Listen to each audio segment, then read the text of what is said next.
Hey, I'm not surprised, motherfuckers.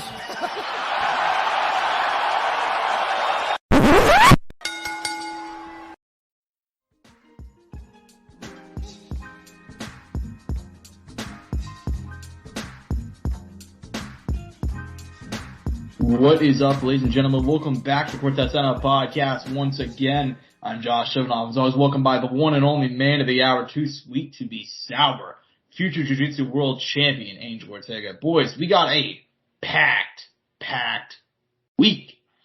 We got Bellator 290 to go over the last stand for the last Emperor. We also got UFC Vegas 68 to recap, as well as a lot of news, but also, I mean, come on, boys. You know why you're here. It's UFC 284 fight week. We finally made it number one pound for pound versus number two pound for pound. One of the greatest fights all year long.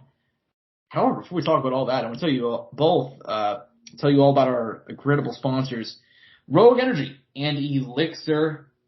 Code sound off for 10% off of each if you want to go ahead and enjoy some nice energy that can fill you up for the gym, for games, for life in general. Head over to Rogue Energy. They got a lot of fun flavors, a lot of good stuff. If you want some of the opposite, you know, I like to wind down a night with a nice gummy. A nice gummy. You can even make your own. They got stuff to make your own if you want to buy their own gummies, alright? Go ahead and check out Elixir. Get you really high, get you really chilled out. Code sound off for both. Last Saturday night, it happened, Angel. Kia Forum, Inglewood, California, Bellator 290, live on CBS. They did upwards of 1 million viewers in the main event with Ryan Bader defeating Fedor Emelianenko, the last Emperor, by TKO. In the process, putting an end to one of the greatest careers we've ever seen in mixed martial arts, former Pride champion. Obviously, we know the deal. Incredible winning streak. Even in his later years, he's still gotten some incredible knockouts. Not the way you want to go out, but Angel, give me your thoughts on the fight. And in hindsight, was this the right booking? Like I said, Josh, and I said it in the previous show, I felt fine with this booking. Not because I thought it was the right booking, but because Fedor wanted this fight. And I'm like, look, if he's asking for it, he wanted to, there's something he sees, something he believes. We ended up seeing that night that wasn't the case, sadly, right? But what do you expect out of a man who is in his late 40s, has had 40-plus bouts at heavyweight, in MMA, and has had a very successful career? I mean, you couldn't wish anything more out of him fighting the current dog, right, the head honcho. I think it's all right. You know, you could only ask for so much, and he's already given so much that in the end, like I said to you privately, I'm just happy Fedor didn't get flatlined. Mm-hmm.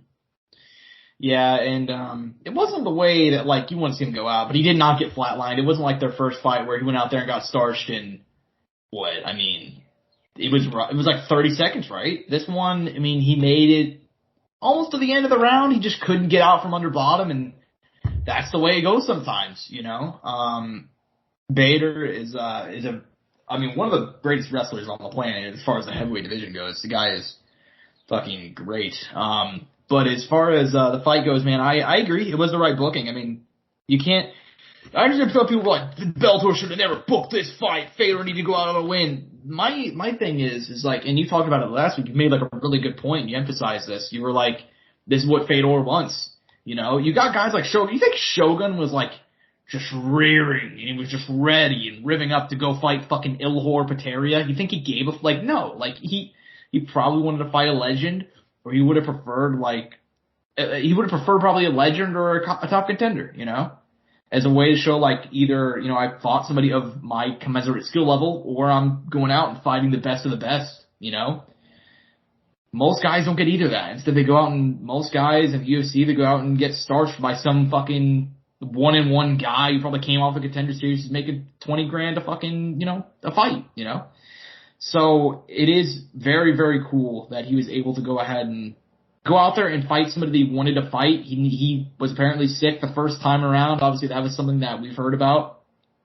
But he said, you know, I'm going to go out there, I'm going to give it my all, and whatever happens, happens. And I just did not feel satisfied with my performance in the first fight. He lost, and that's the way it goes. But I think this still was the correct booking in hindsight. In terms of Fedor's career coming to a close, man, I mean, any final thoughts? It's probably the last time we'll discuss The Last Emperor on this show, so if you want to go ahead and give any thoughts, man. Man, I'm sad that I didn't get to be there for the early days, but I still got to see some cool moments, man. Obviously, I got some fight Rampage, aka Rampage. Me calling his win over Tim Johnson, which was awesome to see him get that one right after people having doubts and some people not believing in him, and me being like, you know something, I think he's gonna do it. I think he's gonna get it done. He's gonna beat Tim Johnson, and then do it in the fashion he did, and kind of be like, I still got the power, man. I'm still here. Fedor got hands, you know? Mm-hmm. And, all of that is just amazing. And obviously the amazing career that is constantly highlighted. I mean, 48 professional heavyweight bouts in MMA, an amazing resume that speaks for itself. A highlight reel that is close to unmatched in some ways. It's beautiful, man, and also as we're seeing a great coach, a good mentor, and just developing an amazing team. It's sad, but I don't know a lot of Russian, Josh, and little I do know, I probably can't say on the show, but Vospodanya, Fedor Emelianenko. Yeah, man. I mean, you say it's sad. I honestly, it wasn't that sad to me, man. I think. For my thoughts on it, it's just this was always a very possible and almost likely outcome. That this is always gonna be the likely thing, but like, dude, like he seemed at peace. He seemed at peace, man, and not a lot of guys leave the sport at peace. Even Fedor already retired once before. I mean, I feel like most people forget this, but like he retired. I think after he left Strikeforce, he had like 3 or more fights in Russia. And he retired, and he called it quits, and then he came back like a year later. He's like, yeah, I fucked up. I got more left in me. Yeah. This time... He was fighting M1 Goldblum, right? Yeah, he was. He was fighting an M1. And this time, he retired, and you could see it was different. He was like, you know what? Yeah, I'm a piece of this. I've given it my all, you know? Like, he's 46 years old. And the fact that he was 46, some people are like, oh, he's Dana White's dumbass out here being like, you wouldn't have to fight in your 40s if you fought in the UFC and yada yada. I'm like, dude, like, Fedor just enjoys fighting. Like, the dude's like a fucking, probably become president in Russia if Putin never dies, you know what I mean? Like, he's a beloved guy there, you know? Money's not a problem for the guy. He just likes competing. He just likes testing himself, and he did test himself. Not according to data. He wasn't tested, Josh. I mean. Oh, yeah, right? Like, I wonder, like, this is what I said on Twitter when I saw Dana said, like, I understand he's a promoter, and, like, you kind of got to stick up for your guys, but, like, dude, Josh, speak your piece. Fedor, like, okay, so Fedor is the ultimate the litmus test. Let me rephrase that. Fedor is the ultimate litmus test for fans of MMA. Like, your opinion on Fedor is the easiest way to tell if you know what the fuck you're talking about. It's the easiest way.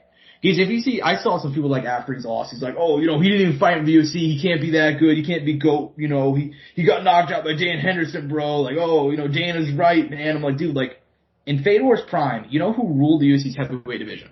It was Andrei Arlovsky, Tim Sylvia, and Frank Mir, kinda. Because Frank had the motorcycle accident, and he was kind of in and out, and that was just kind of how it was at the time. Pride had the best heavyweight division. But even then, if you want to be fucking stupid and be like, okay, fine, UFC's better, fine. Fedor fought those guys and he beat them. He knocked all 3. Mir got knocked out in Bellator, and Arlovsky and Sylvia got knocked out right after they left the UFC. And when they were both at the top of their prime. I think Arlovsky had won like 6 in a row when he fought Fedor, and he knocked out some good dudes. So like, if you're like one of those people that are still trying to die on the hill of like, he never fought in the UFC, like, the war's over. The argument's done. Like, it just is what it is. Like, you're done. It is. You don't know what the fuck you're talking about. As far as Fedor's career in general, man, I mean, one of the greatest of all time. No doubt about it. And, I feel blessed to have watched him compete as many times as I did, and he was one of those guys that got me into the sport, man. I mean, I talk a lot about like John Jones and DC, and that rivalry was one of the big things that got me into, like, dude, like, watching a Fedor highlight video when I was like 12 was like another big one of those too. I was like just seeing, I can't even remember like the fucking video, but there's like this highlight video that was like 11 minutes long and had like epic Russian music going through it. I was like, I'm You're like, fuck yeah. I'm like, this is the toughest motherfucker alive. Like, He still seems like it anyways, dude. yeah, he still has the aura, for sure. That'll never go away, I think. No chance. I mean, he's What a that stud muffin. guy. Yeah, what a stud muffin. Anyways, man, I mean, that's pretty much all we got for the main event. I mean, co-main event though, damn, dude, Fuck Johnny me, dude. Devlin. He's that guy. He's that guy. Like I think he can make a damn good case. He might be the best 185 pounder on the planet right now. Like that may be a hot take, but like He's 100% him, Josh. I mean, look, yeah. there's a little bit there. Like, I think he's good. I feel like there's some holes that are yet to be exposed. Johnny Evelyn. Yes. Well, he is very hittable. Yeah. That's kind of the biggest problem. And I thought Tokov was going to take advantage of that. He didn't, though. But Tokov did get hurt in this fight, Josh. And I think after he was compromised, he wasn't the same fighter. He carries a lot of muscle mass, and he wasn't able to last into the later rounds where Johnny Evelyn got to shine. Mm-hmm. Yeah, man. I mean, he is. It was a close fight early. I thought Tarkov actually is the first ever person to take a round for Johnny Evelyn. So, fun fact for you there. Not even Gegard or anybody else he's faced, but yeah, Anatoly Tarkov, man. I actually thought he came out looking good early. I thought he was landing some clean shots, but like, yeah, I mean, dude, Johnny Evelyn. I'm glad that you mentioned that he does have some holes in the game because as much as I like the human cheat code, he can also get so much better. And I think also we're probably biased because he's a Kansas City boy, but like, this motherfucker's a badass dude. I mean, obviously, he picked up the win, man. As far as the actual fight itself, what'd you think? And ultimately, what do you think about his future moving forward? I know he was talking some shit. He was talking that ish after the win. He was saying, like, I think I could beat Alex Pereira right now. I respect it, man. I respect it. I mean, that's the attitude these guys have, and obviously confidence is very important. There's nothing wrong with that. I respect it. Obviously, you'd love to see it back it up, but, Dana will never grow prepared to do that, but that's understandable. Oh! I'm just gonna say how it is. But, no, like, and look, like we said, I don't think Johnny Evelyn's hit his ceiling either yet, That's the other thing. He could get better. And you saw, I mean, he wore the damage, Josh. I mean, that's the other thing. You could see, right? But in the end, the damage didn't add up to Tokov's win. But this is still a very hard division, man. There's some tough motherfuckers in here, man. If you're getting hit, especially at 185, dude, 185 is that division where I think these guys are near that 205 in heavyweight power. You know what I mean? Not the same, but you could get everybody. I feel like can hit in this division. I feel like there's not many pillow hands in 185, in my opinion. No, there's not. And as far as moving forward for him, who do you want to see him fight next? Fuck, man. Let me pull up the Bellator 185 rankings because, I mean, you know how accurate those are. Well, I like Bellator's rankings. I don't think they're bad. I don't know, Josh. Their website is asked for how they well, like just how they sort them. Just a straight image they have to re-edit every time, Right? I don't get that, but yeah, I mean, at middleweight, you got a couple of good guys there. I mean, Gegard has not fought since then. Fabian Edwards, didn't he just come off a fucking incredible knockout? I believe fucking Machida, right? Yeah, but he also lost 2 in a row before that, so I don't know if that'll be. Well, there's a guy there's a guy who fought on this undercard, Josh, who I thought had a tough fight, and fucking shut that shit down in Lorenzo Larkin. Oh yeah, he's got to get it. Yeah, I mean he took It's crazy though. He fought this at 170 though, but he's ranked at 185. I don't know what happened there. He goes back and forth. I'm not sure if you looked up his current winning streak. He's bounced back and forth. Like he fought it, started at one. His current win streak, catch weight at 180. Then it was a fucking welterweight, catch weight again, middleweight, welterweight. Well, look, at the end of the day, I feel like this guy deserves opportunity. I don't know what weight, whatever weight class it may be, but I think he deserves a shot at the top at least. You know what I mean? Mm-hmm. And I think at 185, he's capable of getting a straight title shot with Gegard coming off, the loss of, formerly holding the belt, and fucking Fabian obviously not having. It does go both ways though, because at welterweight, Storley and Amasov are about to fight, and there's no clear contender after that. Yeah, so. Whereas at middleweight, I'm not sure if John Salter versus our boy Aaron Jeffrey just got announced. Well, I mean, Josh, there's a guy at 170 named Jason Jackson, the ass-kicking machine we haven't seen in a while. Oh, yeah. Just right up there. I'd be down for that. I mean, there's a lot. I mean, I think Bellator's in a great spot. I mean, you know, they kind of move on a little bit from the Johnny Evelyn Tokov fight. Let's move on one down to a new contender arising, Josh, in a great story. Brendan fucking Ward, Sabah Omasi putting on a fucking show going into the second round. My goodness.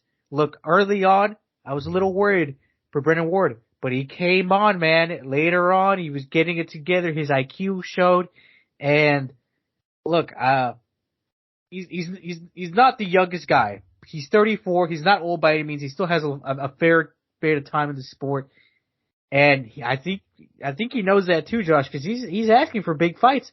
You know something? I like that fucking energy. You love to see that.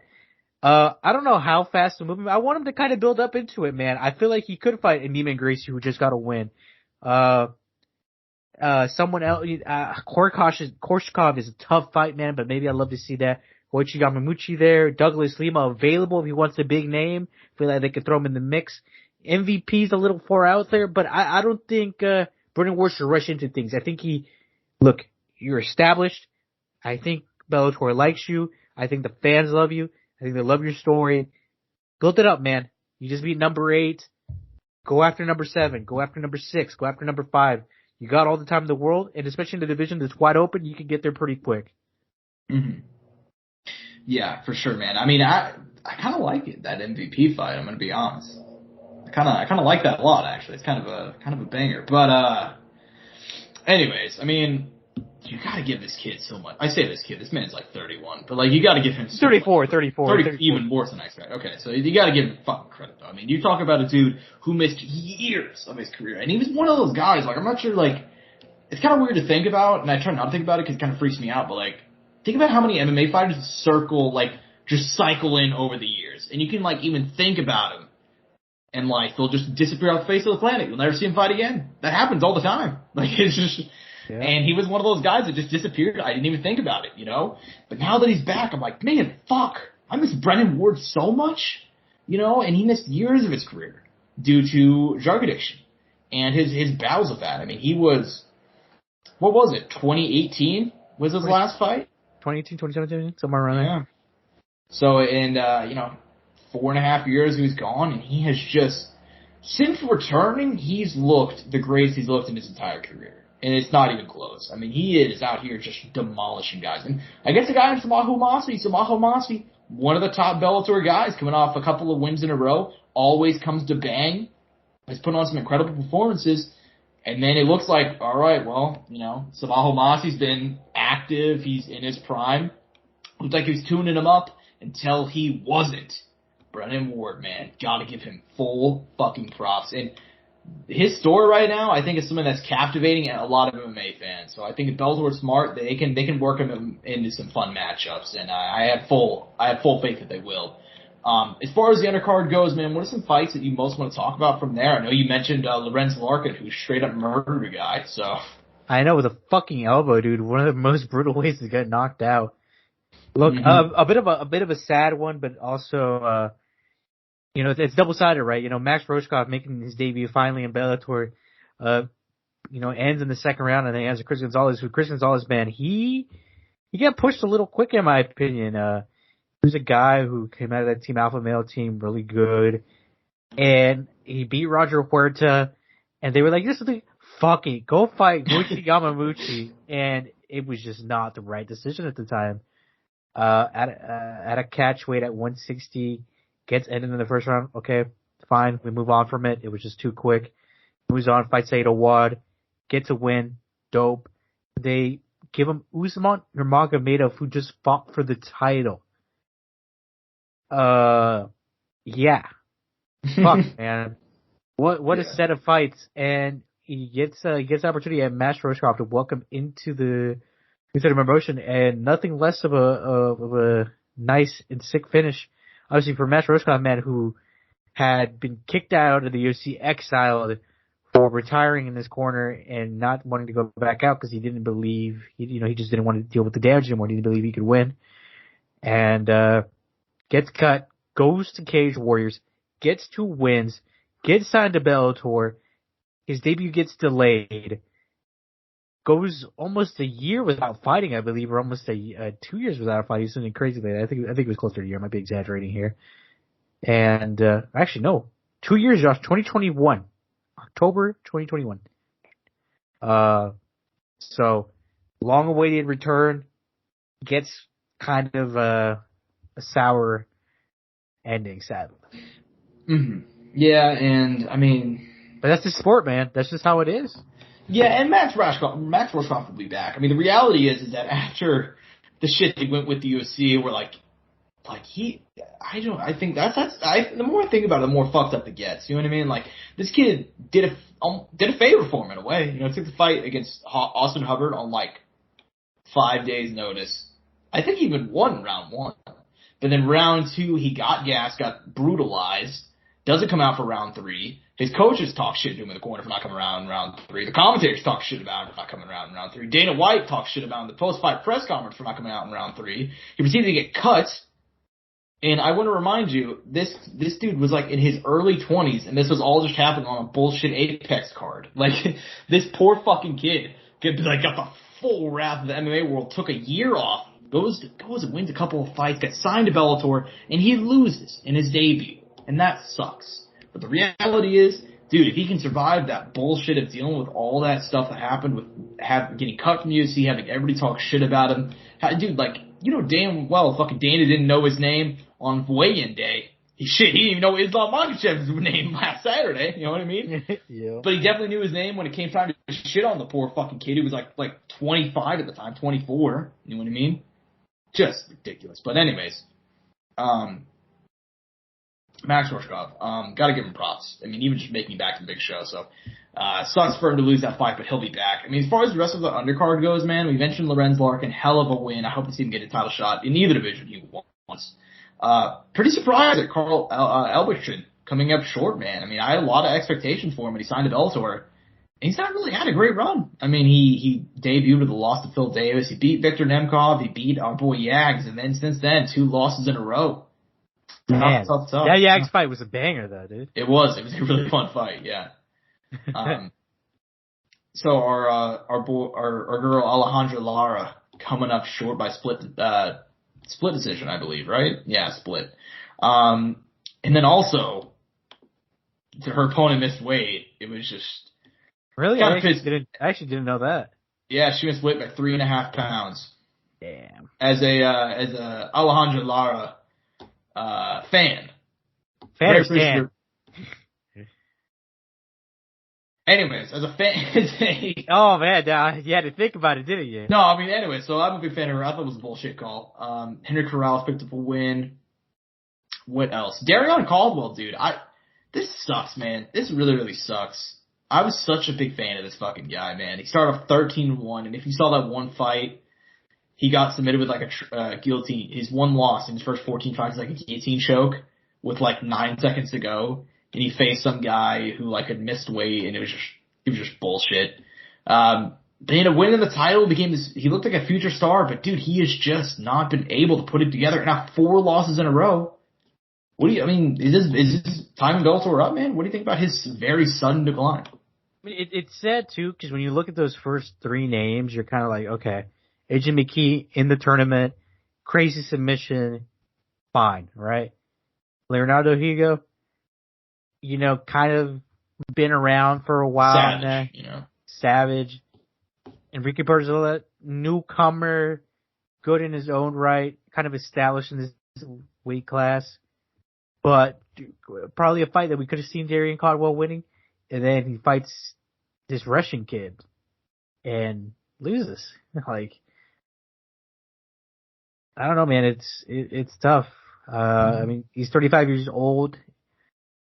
I mean, I don't know if he's going to have enough time to get it back together. Title run is maybe not very likely, but in Bellator, who knows, right? With how the division can move pretty quick at times. It's tough, man. I mean, I could just wish the best for him, and hopefully he can get a few wins here and maybe get another shot at least nearing the title, if not the title. Mm. Yeah, definitely. I mean, by the way, one thing that I found strange, Bellator does post limbs. I'm very well aware of that. They've been doing that for a while. This is going to be off hardcore, by the way. Neiman Gracie versus Dante Shiro. Like, one of the better fights on this card was put on the post limb. Not only that, they also had like some good names. Like Jornal Lugo was on the post limbs. Like, weird shit. Did you watch those at all? I didn't. Like, after it was done, because, I've seen Fedor lose, it's just heartbroken. So I was like, Yeah. let's just start it off. Yeah, you know what the crazy shit about that is I turned that shit on YouTube to watch the prelims. I tuned in, like, because I was watching on my phone to put on TV, just in time to see Lorenz Larkin get a knockout. And I was like, oh, sweet. According to Wiki, we got 2 more prelims and the main card starts. And they were like, and that's the end of the prelim. I'm like, dude, we got like 40 minutes to go. Like, Josh is like, I need to drive the Buffalo Wild Wings right now. I mean, they could have thrown a couple of those fights on the prelims. Like, they weren't rushed for time. They should have. But anyways, I mean, fun card though. Fun card. I definitely thought it was better than the UFC's offering. Which, speaking of, UC Vegas 68 going down at 2:00 in the morning at the UC Apex in Las Vegas, Nevada. You love to see it, baby. You love to see it. Oh yeah, man. Angel, I gotta be honest, man. This card, I feel like it was the perfect encapsulation of everything wrong with the UFC right now. Look, but it wasn't bad though. Like, as far as the fights, they did their part. It did slow down. The early prelims did their part. Let's correct that. Yeah. God, Josh, God. But I mean, okay, fine. So let's just hit off with the main event. Sergey Spivak versus Derek Lewis. I mean, look, we knew this fight was going to go either way. I mean, we knew it was either going to be Sergey Spivak takes him down and mauls him, or Derek Lewis knocks him out instantly. Ended up being the first one. He gets the win by submission in roughly 3 minutes. Thoughts, man? Is Derek Lewis washed? That's the big question. That's the question that everybody seems to be asking. Are you in line with that agreement? I know that you're kind of a Black Beast stan, and quite frankly, so is everybody. But I mean, I'm a Black Beast stan, man. It's hard to say. I think, look, with Derek, I feel like you never know, man. You know, you can never tell when he's a little serious, when, or when if he's ever focused or has ever been focused, you know? Yes. Obviously no disrespect to him, but, look, I mean, he has this God-given talent, this God gift of power, dude. The thing is, it's not unlikely that there's a world where Derek maybe gets his, could just string a few wins again, 2-3 knockouts in a row. Like, it's very possible. We don't know. We need to keep seeing the progression. And Dana said that Derek isn't going anywhere, so I'm not worried about that. And even if he is digressing, we need to see how bad it is, right? Because it wasn't like Derek got fucking knocked out cold this fight. You know what I mean? Yeah, I think they gotta give him they gotta give him an easy one next, in my opinion. You know what I'd like? Here's my fantasy booking right now, Angel. And I want to hear your thoughts on it. I don't know if you'll agree, but Derek Lewis. And this fight actually, it's kind of crazy because I actually had to Google, after Saturday night, I thought hey, those two guys should fight. I'm surprised they haven't fought for. Derek Lewis versus Andrei Arlovski. You down with that? Sure. Why not? Actually, that's not bad matchmaking there. Derek has lost 3 of his last 4. Andrei's won 4 of his last 5. He says he's still fighting. He says he wants to get a big ranking, like a ranked guy. I think though that makes a lot of sense. We could always do Tanner Boser as well. Tanner I like that one. Maybe make Jake Collier get Derek Lewis. And Chris Barnett, Chris Barnett. Yeah. They should just say fuck it and have Chris Barnett versus Derek Lewis in a fight night main event. They should just do that. Right? You tell me you wouldn't watch that? That'd be the most entertaining. The ranking, not the rankings, the ratings through the roof. I mean, are you kidding me? But, right? Yeah, man. Not too many thoughts on this main event, man. Just over and done. Sergey Spivak called that John Jones. Nice. Good luck with that one. Yeah, I'm gonna call out Aubrey Plaza, see how that works for me. But anyway, so co-main event. You're gonna call out who? Aubrey Plaza. Co-main event. I'm gonna call out Ariel Helwani to a 1-on-1 basketball game. Yeah, right. We're just calling out tons of people who won't answer our calls. Right. Co-main event though, Devin Clark, dude. You know what? This made me happy. I gotta say that. What a fucking call by us, Josh. Though what a motherfucking call, dude. What a motherfucking call. No, I'm gonna say that, bro. We both picked the fucking underdog, dude. I listened to a lot of podcasts. I was going around. I read some of these betting guys' things, and a lot of them picked Young Jung. None of them were going. Some of them liked the Devin Clark money line, but because it was the money line, not because they thought he was gonna win. Mm-hmm. They thought it was just a possibility of him winning. But I'm fucking proud of this pick, Josh, because I feel like a lot of people fucking picked on Jung in this. And it was evident, right, with the odds, but man, I gotta give it to Devin Clark. He really had to tough it out. He needs to polish himself a little bit, Josh. I don't know if he needs like a change of look as far as camp or something, but I feel like he's capable of being better than what he is. Mm-hmm. No, I agree. Dude, this is actually a really good call by us. I'm glad you're hyping us up right now. I got to, dude. I fucking got to. And to put some fucking respect on Devin Clark's game, because I think he's a tough out for anybody, dude. I mentioned him a lot in a lot of matches. I'm like, look, he's one of those guys. He could give you multiple looks. Mm-hmm. Yeah, man. He is, you really gotta fucking give him some props, man. I mean, he's a guy that, like, will not be remembered. This is gonna sound harsh. It's not harsh. He won't be remembered in, like, 10 years. Maybe, depending on how his career goes, 5 years. You know what I mean? He's gonna be one of those guys that, like, you're not gonna remember him, but, like, dude, the fact that he I will. Well, I mean, so will I, because we're both, And his father, fucking greatest quarterman ever. Yeah, but I mean, you gotta give this guy some fucking props, man. He is the pinnacle of a guy who just does not stop working. You know what he reminds me of? He kind of reminds me of, like, a younger Jan Blachowicz. You know what I mean? Like, Jan, when he came to the UFC, he was just going back and forth and back and forth and back and forth. In his late 30s, he eventually just picked that shit up, and he just rattled off an incredible win streak, and he became champion. Devin Clark won't do that. But he came in the UFC, lost a couple fights in a row, and he's been up and down for the most part. But his last, like, I'd say for the last 2 years of his career, like, he's lost just as much as he's won for the most part. But you can see, like, he's got that dog in him. He does not stop working. He's just such a fucking, like, his upset win over Alonzo Menifield back, like, 2 years ago, whenever Alonzo was, like, a super hyped up prospect. I don't even know if you remember that time. Like, yeah, man. I mean, you gotta give Devin Clark some fucking props, man. That dude is just one of the hardest working guys in MMA and does not get that respect. And also, he's getting a dog. So shout out him, man. Yeah, I mean, had for him. But as far as the rest of the card goes, man, what are some other fights you're looking to talk about? Oh, man, let me see here. Who do I want to highlight? Fuck, man. I need to go down at the start of the card, man. Tatsu Taira.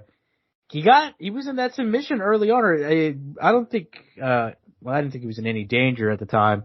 But fuck, man, he ends up getting the triangle armbar finish. Fuck, that shit was beautiful. Did you see that highlight, by the way? That shit popped off on Twitter a little bit. I did see that, yeah. That was fun. Obviously, a lot of guys from the road to the UFC had some fun fights. Some of them were alright. Some of them, I mean, there was some. Rinya Nakamura, who was the biggest favorite on his card, well deserved, by the way, ends the fight 33 seconds into the first round with a 6 straight left, man. Puts this man to sleep. Fucking disgusting. It's crazy though that the card started with 3 straight submissions. That's actually wild as shit. Mm-hmm. Just noticed that right yeah, now. I didn't even notice that. Yeah, man. Definitely. I mean, I gotta go ahead and say, as far as like the prelims were a lot of fun. And that's why I kind of decided to course correct after I said this card is everything wrong with the UFC. The main card is everything wrong with the UFC. I mean, you started off. Now, to be fair, Adam, oh man, how do you pronounce that man's name, Angel? I don't want to pronounce that wrong and get demonetized. You don't want to get demonetized? Maybe you should just get demonetized. Adam Fuggett defeated. Man, it's almost like you wanted to get demonetized there, Josh. No, I'm joking. But anyways, yeah, he got a dude. Don't pull only USB blade on me, Josh. If you know, you know. Dude, that reference just like hit probably one of the thousands of people that listen to the show. There's like one guy out there who just like got to fucking chill down his spine. He's like, heard that name. I haven't heard that name in years. Like, fucking flashback. Yeah, right. Like, oh my god, I was 20. It was 2012. I was playing Black Ops 2. Have you seen Limitless? Huh? Have you seen the movie Limitless with Bradley Cooper? Yes, I've seen Limitless. Yeah, dude, you remember Limitless when he just starts getting like all the fucking memories and like he's remembering like everything he's read, every book he's ever read ever in his life and all that. Yes, and he's realizing every minor detail. That was that person when I said that. Literally them. Yeah, that's fucking. By the way, one of my favorite movies of all time. That's a good movie. It's a good movie. But yeah, man, back to the thing real quickly. Yeah, like they started off this card well. But then you had Doo Ho Choi versus Kyle Nelson. Now I'll admit it, I am biased. I do love me some Korean Superboy. Angel, it's probably the worst fucking call I've seen in a long time. Come on, Josh. You don't think it was called? You don't think the Pride Never Die headbutt was uncalled for? No, I don't actually. I don't. I think if you're gonna let every single fucking person break the rules, I think Doo Ho Choi is like it's just. I'm biased, and I think that's why I'm irritated about it. Now I think he won even with the point deduction, but I also think like, dude, come on, this guy never breaks the fucking rules, never does anything wrong, and then like this is the one time you're gonna deduct a point on the first time that somebody breaks the fucking rules. Are you kidding me? Like John Jones can go out there and just brain fuck somebody with his fingers during any fight, and you're not gonna call shit. You know what I mean? Like, how often do points get deducted on the first time? Never? Yeah, a lot of people were losing their mind over this one. Did Daniel talk about it? Did he give his opinion on it? He paid Doo Ho Choi his win bonus. Oh shit, that's dope. W Dana moment for once. Yeah, right? But yeah, I thought this was a bad call. Not only by the referee, but also the judges. I thought he pretty clearly won anyway, but, he'll be back though. Hopefully, yeah. Hopefully he'll be pretty active and we get to see more of him because, shit, man. You can definitely tell he had green rust, for sure. I mean, he's been, hey, look, first one back, man. It is what it is, and hopefully we get to see more of him, and very soon, I hope. And I don't know how fast he'll make a turnaround, but hope to see him at least one or two more times this year. Mm-hmm.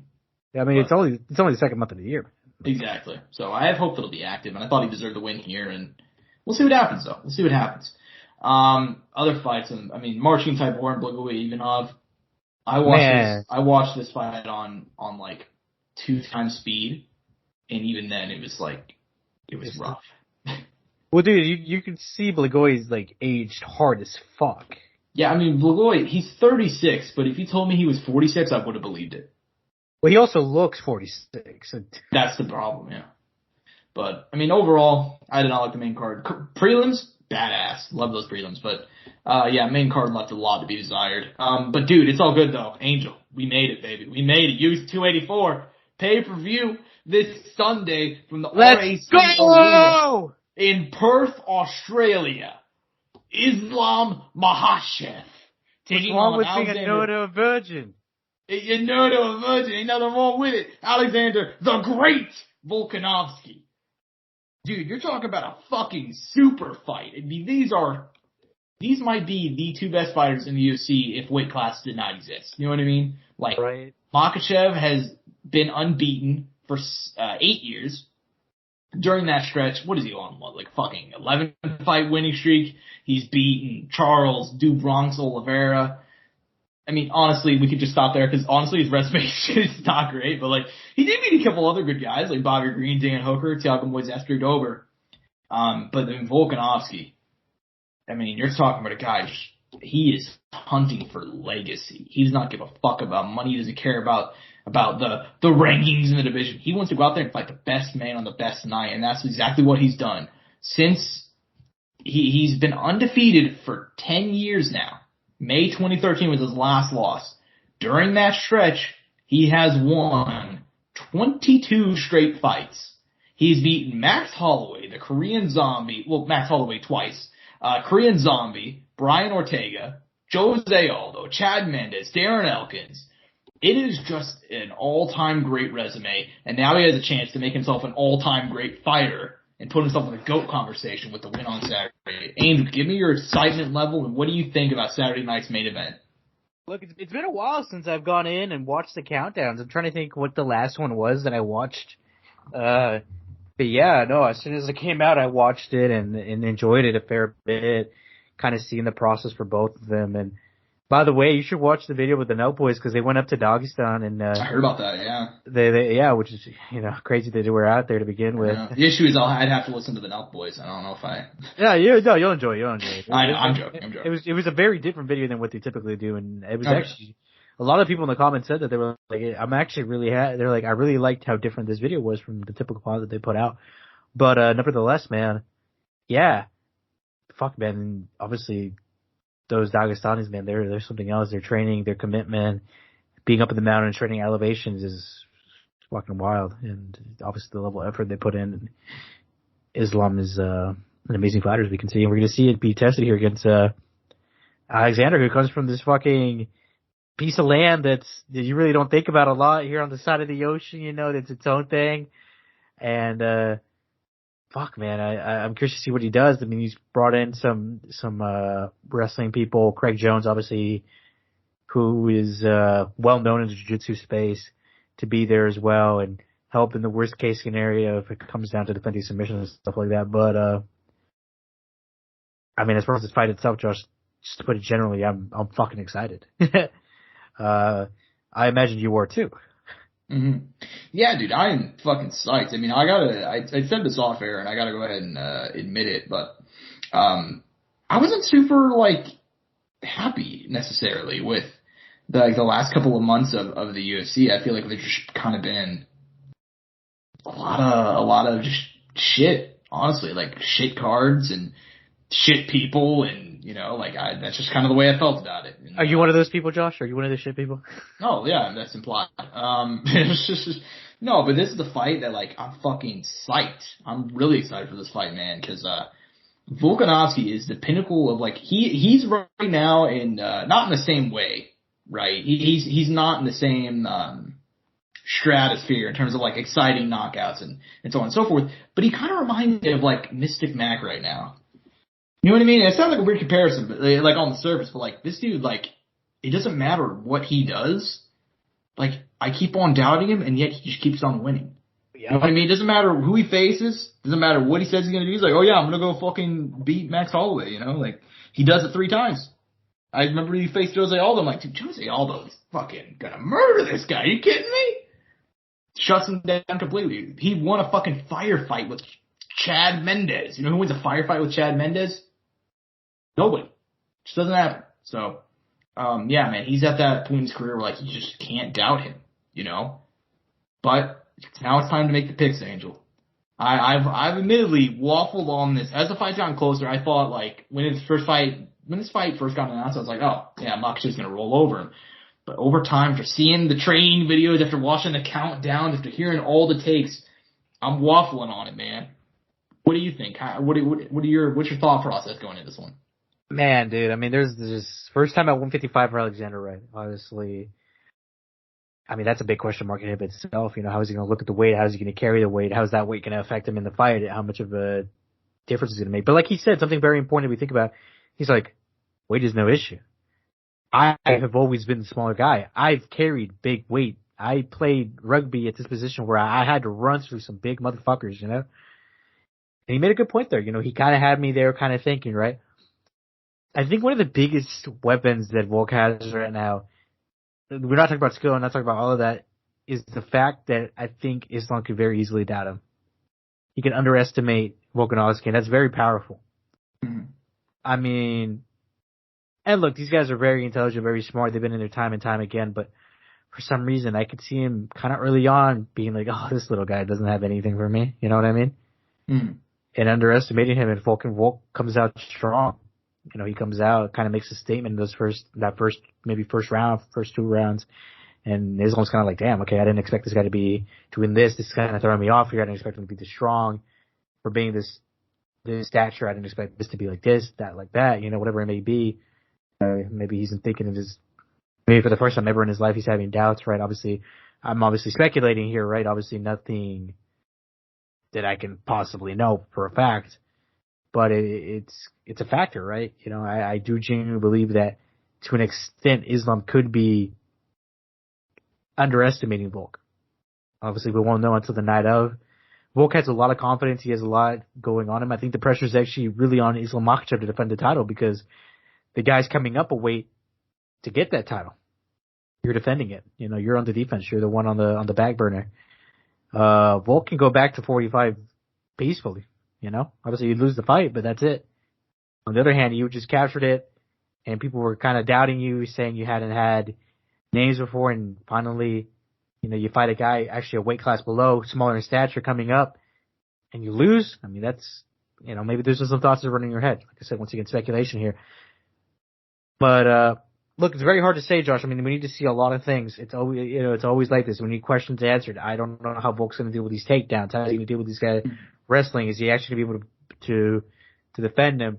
Is that stature and that center of gravity actually really hard to take down? If it doesn't end up on the ground, how does Volk react to that? How does the jiu-jitsu roll again? Are we going to have some moments like that we did in that Brian Ortega fight where he's deep in the submission and manages to get out? Or are they going to be deep and there is no getting out? You know? Mm. I'm going to go with Islam Makhachev, Josh. I'm going to go with the safe pick here, the natural 155er, the bigger man, the guy who's kind of established himself as the guy. Look, I don't have a lot here to go off of. I just don't think Volkanovski will be able to do it. I think he's going to struggle a lot. I think the size will make a difference. I think the height will be a factor. I think the reach will be I think they'll be smart and use the reach as an advantage. But I think Volk will make a very good account of himself. I don't think he'll get starched. I think I'll actually be very surprised if he gets starched. And like I told you, Josh, I see three different results for this fight. One, Volkanovski runs over him. Two, a very close but clear fight. And a third one, Volk loses very clearly, but he makes a good account of himself. Yeah, and I'm actually on the same page entirely with the way that fight's going to go. I think it's going to be the third one. But I'm saying, like, I can see all three of those happening. I think the third one's most likely. I think Volkanovski, man, he can play Matador really, really well. I think you saw that in probably like the best fights. I've been rewatching a lot of old Volk fights to get excited for this thing. Like, I'd say the best way to go, if you want to see probably Volk's strategy, it's either going to be that first Max Holloway fight or the fight with Jose Aldo. Those are back to back. And he was facing two guys who were very offensive, very moving forward, and he showed that, like, on the back foot, he's quick, he's fast, he's strong, he can work in the clinch even whenever he has his back to the fence. For me, a lot of this, it honestly just depends on the biggest factor being, can Makhachev keep him down? Because he's going to take him down. You know, that's not a question. Like, I think Volkanovski can play the role of Matador. I think he's going to do it very, very well. But he's going to get taken down. The question is whenever he gets taken down, will he be able to scoot? Will he be able to put his back to the fence and walk up and so on and so forth? For me, I think he'll be able to do that, but not enough to get a win. I think Makhachev's going to rack up some control time. I think he's going to put him on his back. And I think there's going to be rounds where it's like, Makhachev gets like 3 minutes of 3:30 of control time. You know what I mean? And Volk, the issue is with that Matador strategy is you're not really going a whole lot for offense. You're just trying to shut down that guy's game. And you'll throw enough out there to win on the cards. But more than likely, I don't see him knocking out Makhachev.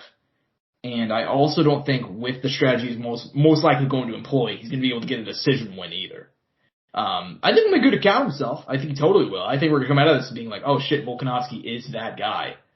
But I expect on Saturday night to hear and still. More than likely by decision, if I had to guess. But dude, this is all good though, because as good as that main event is, co-main event is also a banger. I mean, you're talking about an interim featherweight fight, because Volkanovski, he says he's going to move back down even if he beats Makhachev. I'm skeptical of that. And even if he loses, let's be honest, he's kind of cleared out the division except for 2 or 3 guys. 2 of those guys are Yair Rodriguez and Josh Emmett. Josh Emmett riding a 5-fight winning streak. Granted, should have lost to Calvin Kattar last time out. Yair, though, he's only, weird history with Yair. He's not very active. He's only won 1 fight in a row that was due to an injury. Prior to that, he was coming off a decision loss to Max Holloway. Granted, it was a fight of the year contender. Prior to that, he hadn't fought in over 2 years. He's had an interesting path to get to the title. However, I think, his interesting path, I think he has a very, very good chance to win this fight, man. What do you think about this one? I mean, another banger, man. I mean, Josh Emmett, that man's what's the saying, built like a brick house, man. He's a specimen, man. He's 37 years old, about to turn 38 next month. Goddamn. As a featherweight, that's pretty ancient, man. Yair, obviously, kind of action out for a little bit, came back in 2021, Max Holloway, fun fight, banger. Remember watching that one with the boys.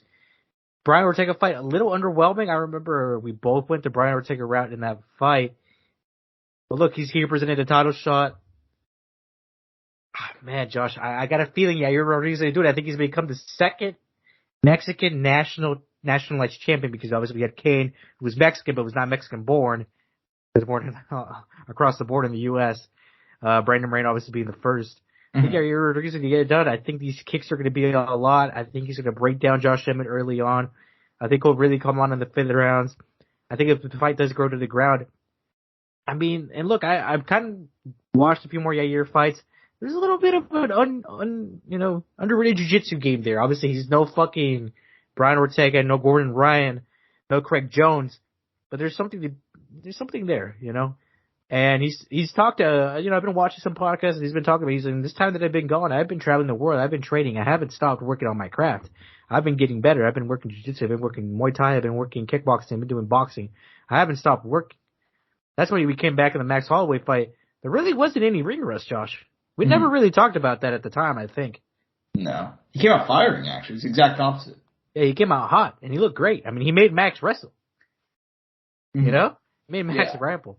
That's something we had to bring up. So, and look, he did get control in that fight. That's against Max. And Max isn't, Max isn't fucking Khabib, So that is a bit of a worry with a guy like Josh Emmett, who is capable of taking the fight to the ground. But look, I think if he comes out ready, if he comes in with a good game plan, I think the Mexican is able to do it. I'm going Yair Rodriguez for this, El Pantera.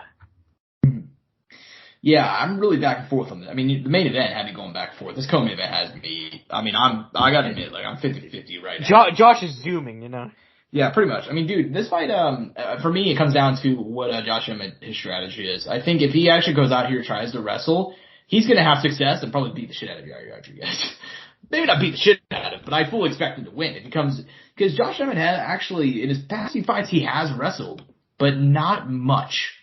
And I think part of that is probably because we don't really discuss it much, but Josh Emmett is one of the oldest guys, at this weight class. That's any good, let me put it like that. He's going to be 38 in less than a month, which is mind-boggling to think about, considering at featherweight, you never see those dudes, right? I think probably the reason why he's not wrestling anymore is due to his age, and you kind of hear about it when it comes, I saw DC talk about this a lot when he was kind of closing out his career. He's like, dude, my back, my knees, everything's fucked from wrestling. I can't really wrestle for more than 5 minutes in a fight anymore. You know what I mean? I'd be willing to bet Josh Emmett has the same thing. I think if this fight took place probably 2 or 3 years ago, I'd probably pick Josh Emmett easily, but I don't know if he has the ability to wrestle for 25 minutes. I know Yair Rodriguez has the ability to get a knockout for 25 minutes though. And I think Josh Emmett is super hittable, and also the fact that Yair Rodriguez is going to have a massive height advantage. He's going to have not a massive reach advantage, but I know he will have the reach advantage by 2 or 3 inches, which is going to be huge. So yeah, I'm going to go ahead and take Yair, El Pantera, second Mexican champion this year, man. Next up on the main card, this one's a banger at 170 pounds. Jack Della Maddalena, one of the greatest prospects in the UFC right now, has won 13 fights in a row, 3 wins by knockout inside the UFC, taking on rude boy Randy Brown. This guy is just improving fight to fight, won 6 of his last 7, including 4 in a row with some damn good names in that mix. Give me your thoughts on this fight, man. I think it's very compelling. Man, I mean, Randy Brown, one of the tallest 170ers in the whole weight class. Jack Maddalena, like you said, coming in hot, coming off the Contender Series. And even in the Contender Series, he didn't even get the kind of finishes he has, or he didn't get a finish in the Contender Series. And ever since entering UFC, that's all he's given us. First round finish after first round finish. I mean, no wonder they're giving him a ranked guy like Randy Brown to test him, because all he's giving us is fucking W's and W's on the round, dude. He's 100% him, dude. And look, they clearly have a lot of hope for him, obviously putting him on this card, on the main card at that. I mean, he is him, Josh. I think he is that guy. I think he's going to get it done. I think he's going to get a finish over Randy Brown, who's a tough guy at 170, who's been on a win streak of himself. Not a lot of finishes out of Randy Brown, but a tough out for anybody. I got to give Randy Brown his respect, though. He kind of got it together. Obviously, the Vicente Luque loss in there, the Nico Price loss, Belal Muhammad. Some kind of well-established, good names who have been kind of 2 of those guys close to the title, not fully there, I'd say. Belal Muhammad more recently. Nico Price is not, but a tough out for anybody. I mean, this was 11-1 Nico Price at the time. And Jack, I mean, first round after first round, man, I mean, he's looking unstoppable right now. Mm-hmm. Yeah, I agree. I'm going to go ahead and take Jack Della Maddalena. I think he is that guy. And I actually like Randy Brown a lot, man. I think the fact he's one of those guys, kind of compare him to Devin Clark, funnily enough.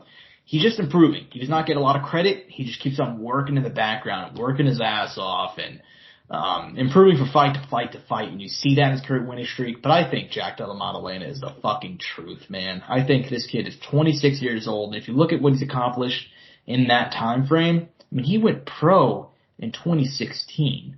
So he would have been, what, like 19 then? Like, no wonder he went 0-2. But since then, he's found his stride. And he's won all but, like, one of his last 13 fights by finish. So I'm going to go take him. Also on the main card, heavyweights. Parker Porter taking on Justin Tafa. Justin Tafa, interesting guy, man. I mean, he came in, he had some height behind him, got knocked out by Jorgen De Castro, knocked out Juan Adams, had 2 close losses, and then knocked out Harry Hunsucker last time out. Meanwhile, Parker Porter, a guy that got signed to the UFC so late in his career. I mean, he's 37 now. He got signed when he was 35. But dude, he's actually put together a pretty damn good run for himself, and you kind of got to be impressed, honestly, for what he's been able to do given his relative age and experience of the game. What do you think about this heavyweight fight on the main card? Fuck, man, this one's tough to pick. I mean, it's probably one of the toughest fights to pick on the whole fucking main card, if I'm being honest, Josh. I mean, it's kind of a coin flip, right? Both guys Both guys are kind of not great, you know, not to be respectful, right? Mm-hmm. But you know, they're good enough to be in the UFC. Which, I mean, that's a whole other debate, right? But I mean, I think it's a pick 'em, Josh. I mean, I think you go Justin Tafa. I'm not going to hate you. You go Parker Porter. I'm not going to hate you. I mean, I could see Justin Tafa. I mean, I feel like he has kind of a bit more power than Parker Porter, so maybe he could get him out of there. But Parker Porter's a tough son of a bitch, and he'll stick in it, man. He is older, like you said. I'm gonna go Parker Porter, man. Mm-hmm. It's a tough one to pick. Justin Tafa been out of action for a little while now. Kind of, I don't know. Maybe it's probably a good thing, right? But out of action for almost 2 years now. I don't see him doing anything to a Parker Porter. It's been kind of, more active. His 3-2 in the UFC, not a bad record, has gotten finished, but I could see him winning this fight over Justin Tafa that hasn't been active within the last few years. And yeah, I'm going to go Parker Porter. Yeah, that's a fair pick, and I like Parker Porter a lot. I will take Justin Tafa. I think this one can be. I mean, it's a pick 'em. Yeah, it is a pick 'em, and I think Justin Tafa he's a more athletic guy. I think he's got more power, and I think he'll get the job done. I still think he's still got something left, man. He's been a bit of a disappointment to sign to the UFC, but he's still in it. He's still in his 20s. He's still only 8 fights deep into his career. I'll take him here to get the win.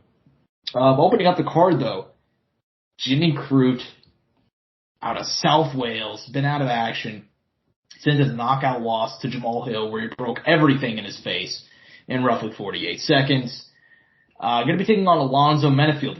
If you're coming out of a fight where you broke everything in your face, I don't know if Alonzo Menifield is the guy to really want to fight, but that's exactly what's happening, man. Give me your thoughts on this one. This fight just seems like a perfect main card opener, man. It's rough, man. I mean, the last 2 fights have been tough. Obviously, the Anthony Smith leg injury back in 2021 on that Usman Masvidal card, which, I mean, that shit was that card was wild, right? From that to the Uriah Hall Chris Weidman break, the Valentina fucking crucifix, the Rose head kick of death, and obviously Kamaru's amazing finish over fucking Gamebred that night. I mean, that card was littered with craziness. But for Alonzo Menifield, I mean, shit, dude. I mean, once again, kind of been in the mix, been active, not the guy who's been hurt and suffering injuries. Alonzo Menifield, older, records are pretty similar. I'm gonna have to go Alonzo Menifield here, man. Mm-hmm. Yeah, that's fair. I mean, I actually think that Jimmy Crute has a lot of potential and a lot of talent, but this dude needs to take some. I mean, I understand he just took a year off, but like he's super young too, Josh. I mean, we got to think about it. Jimmy Crute's 26, and he's 20, ranked. Yeah, he's 26. He's ranked, but he just came off a fight where he got his leg fucked up against Anthony Smith and proceeded to get knocked out and broke like every fucking bone in his face against like Jamal Hill. I do want to say this, another hard hitter, man. I want to say this, Josh. No matter what, I do think he should fight Paul Craig next. Yeah, Yeah, that's actually a good shout. That actually Win or lose, I think you should fight Paul Craig next. Yeah, I like that. Yeah, I like that. That's actually a solid. It's a solid Win, booking. lose, draw. Makes a lot of sense. Yeah. I think you should fight Paul Craig next. Fair enough. I'm gonna go ahead and take Alonzo Menifield too. I think he just hits hard.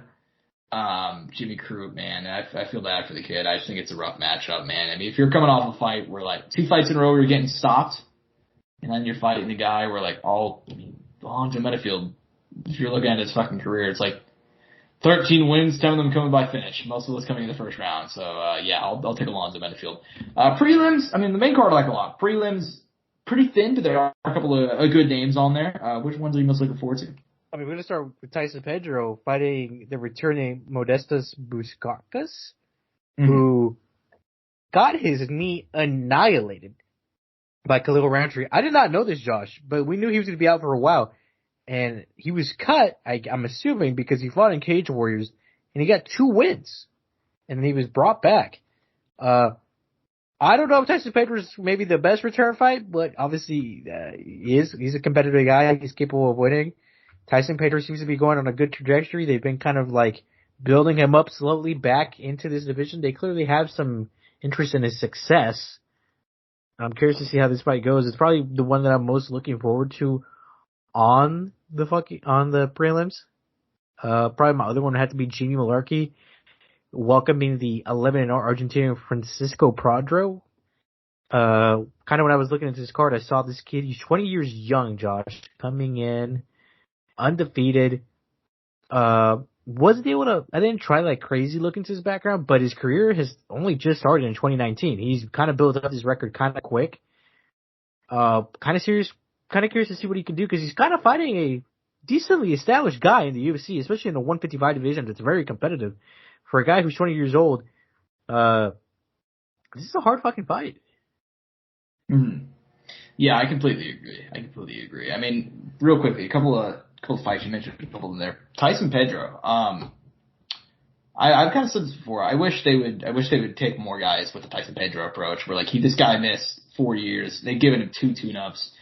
I don't want to see this fight to tune-up, because I'm actually really happy that Mateus Bukauskas has actually found his way back here. It's actually a really cool story. But I think he's probably going to get tuned up.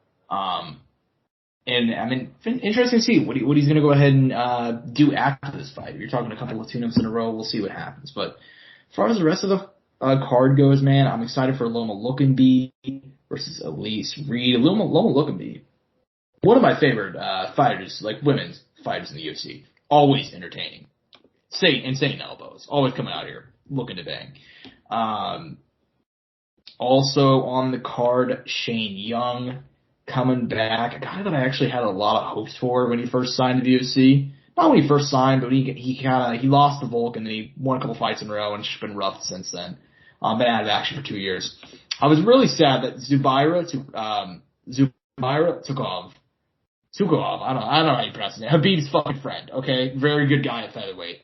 Was going to be fighting Joel Alvarez. Joel Alvarez pulled out. That fight really, I was so psyched for that. That was going to be a fucking banger, dude. Yeah, man, I'm really upset that fight got canceled. But, yeah, man, this is a fun card, man. I skipped over Jamie Mullarkey. Shout out Jamie Mullarkey on the ESPN prelims.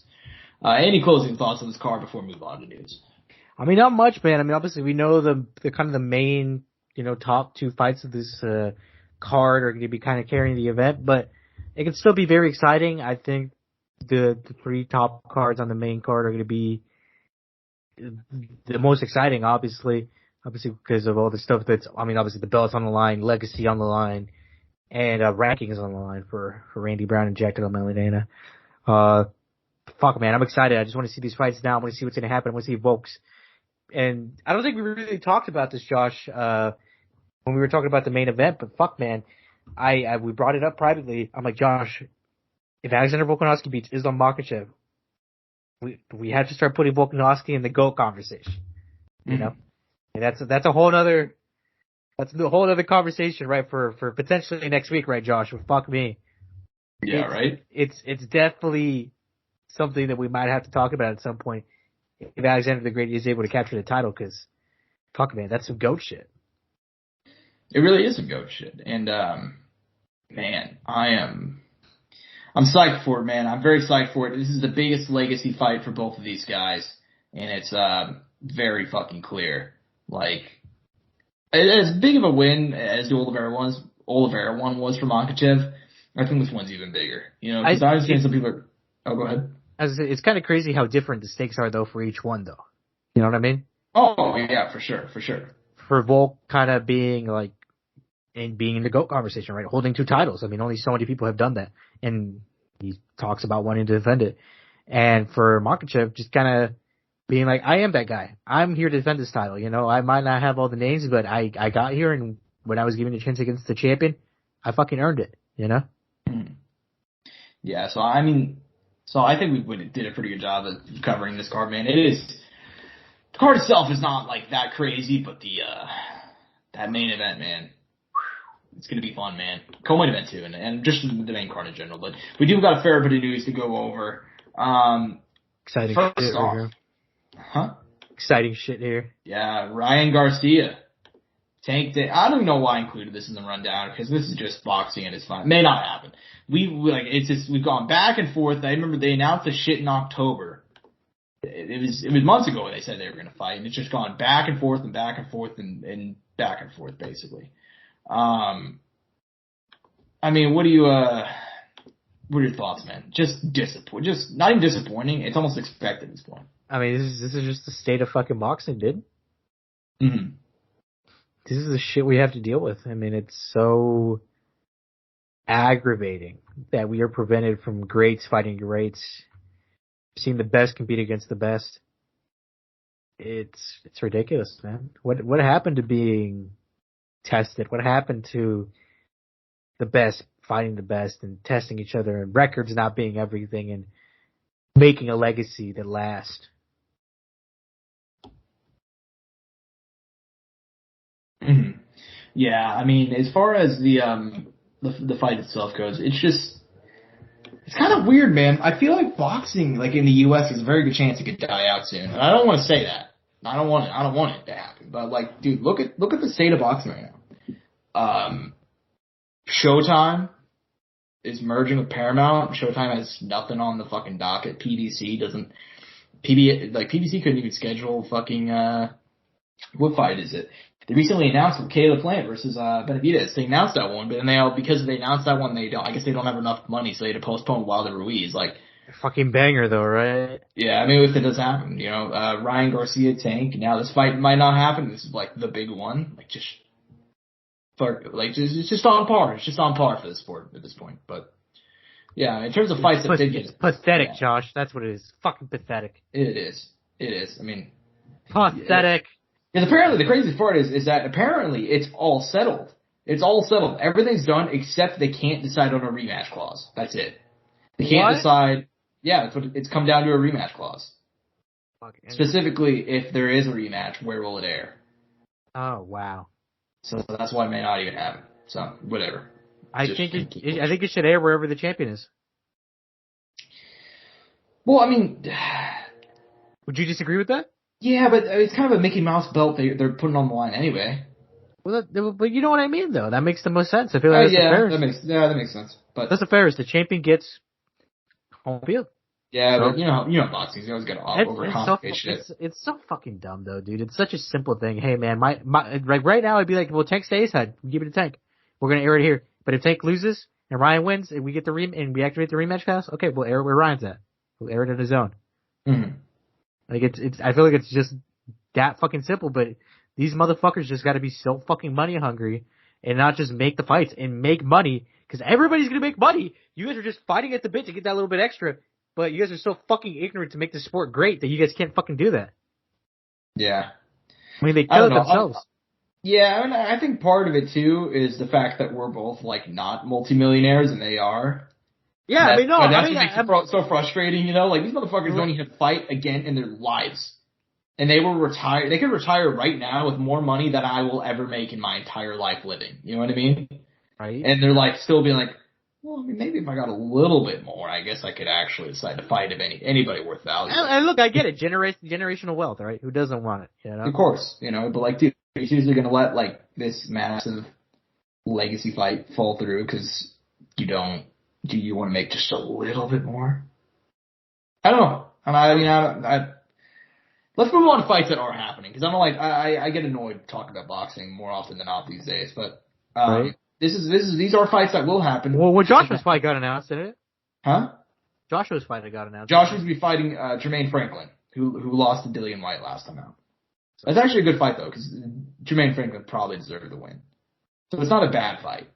But it is a tune-up. But speaking of, Jermaine Franklin looks like me if I was taller. anyways, man, we got Gamebred. Jorge Masvidal is a cook with this one. Gamebred FC4. Going to be going down in April. April 1st to be exact, but apparently it is not an April Fool's joke. Roy Jones Jr. will be facing Anthony Pettis on this card. Jeremy Stevens, Jose Aldo, Jacare Souza, Vitor Belfort, Anthony Pretty Boy Taylor, and Paul Daley. Wow.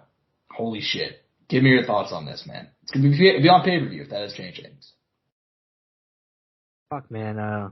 It'd be cool, right? I mean, we get to see these guys one more time in a different view, right? A different look. And that's pretty fucking awesome. Matchups, I mean, I'm a little thrown off on them, right, Josh? I'm not gonna lie to you. I mean, who do we got again? We got Roy Jones Jr. versus Anthony Pettis, which is, fuck. I mean, I did not see. I never thought I'd see those two guys match up, right? Jose Aldo, Jimmy Stevens. I mean, we've seen it one time. I can only imagine how it's going to go the second time. Jacare versus Vitor, who Vitor's kind of looked a little saucy lately. Kind of suspect. I don't know about that matchmaking there. Who else do we have, Josh, that I'm forgetting? I think I mentioned like the main 3 ones, and then Pro Gonzalez fighting.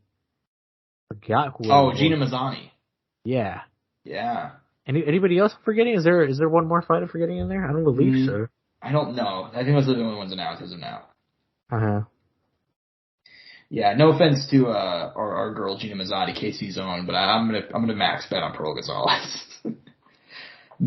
Just absolute max bet on that one. Yeah, I mean this is an interesting card, man. It's I don't know. I don't think Roy should be fighting at this age, but if they are gonna do it, have it be a matchup like this. And I like the other ones because it's not like they're boxers who are gonna, just style on MMA guys. It's actually gonna be MMA guys just going out there and testing themselves, doing some fun things. So very, very, very, very happy with that, man. Next up this is by far the biggest news because we talked about it last week and it very quickly got confirmed on, I believe, Saturday. That yes, Conor McGregor will be coaching Ultimate Fighter. It will be against Iron Michael Chandler. Here we go, boys. America's sweetheart, Josh. America's sweetheart. He will see you at the top. Ooh. They're going to be coaching the Ultimate Fighter. Show will start airing in May, wrap up by August. These two are expected to fight at welterweight later this year. Is this the right fight? Is this the right coaching move? Yes, Josh. Yes, and yes? Yes, Josh. Michael Chandler's been through trials and tribulations, Josh, and he will show it. He'll give us all the most inspirational speeches, and he'll give us the best fucking time on the Ultimate Fighter, man. I can't wait to see these guys going at it. He's probably already DMing some people being like, probably just DMing random fighters who applied for the show like, hello, I'm Michael Chandler. Hey, man, I just want to tell you. I will see you at the top. He just told him, hey, man, I'm very proud of you. You're just very brave and going into the house, just giving them a whole breakdown. I saw Chris Curtis talk about it, funny enough. He said that when they fought on I think it was the Justin Gaethje card, he said instead of then he rode the bus with the rest of the fighters, and he said that he really fucked with him because the whole time he was just saying inspirational shit. That's so fucking funny. He said instead of riding with the other people, I guess they had like a separate thing. He rode in the regular bus with the rest of the fighters, and he was just saying a bunch of inspirational shit to all of them for some reason. Like if he was the fucking, I don't know. Mm-hmm. Yeah, I mean, I think this is probably the right call. I think for entertainment value, I said that like in terms of like the show itself, I thought Tony would have been the better option because I think it would have been more entertaining. I mean, Conor actually got beef, and I mean, that fight could still happen. It could. I think Conor has options, Josh. Already. If Conor loses, I think he'll fight Tony next. The thing about Conor is because he's developed so many beefs with guys earlier in his career that now that he's older in his career, he could realistically fight just about anybody. It's kind of paid off, hasn't it? It really has. So, yeah, I mean, I think this is the right call for the fight. Because we're going to see whatever Conor's got left, we're going to find out real fucking quick. That's essentially what it comes down to, man. The opening seconds of this fight, we're going to instantly see whatever Conor McGregor has left. Oh, man, So, Josh. I'm curious to see how Michael Chandler fights. I'm curious to see if he gives us a more intelligent, measured Michael Chandler. Chance. You no know, chance. goes for takedowns, controls Conor, or if he just comes out fucking firing. I think he's come out fucking firing. I think, especially given the fact that, like... By the way, how many more fights do you think Chandler has in him after Conor? Because win or lose here, I mean, he's going to be pretty set money-wise. And he said he's here for a good time, not a long time. Right? Yeah, I think most likely, I think Chandler's gone by the end of 2024. I don't know how many fights specifically that would be, though. Really? 2024? Yeah, 2024, early 2025. Yeah, I don't think Chandler wants to get to double-digit losses, does he, knowing him? No. But, anyways, man, I mean, last bit of news, Kevin Lee. Didn't expect, this one kind of came out of nowhere, man. Kevin Lee re-signs to the UFC, will be competing at welterweight. What do you think about this, man? Obviously, we haven't seen him since his fight with Diego and Eagle FC. That we were kind of surprised when he got released the first time around. So yeah. I mean, look, I get it, right? He wasn't finding success at one weight class. He switched it up. Didn't seem to get any better.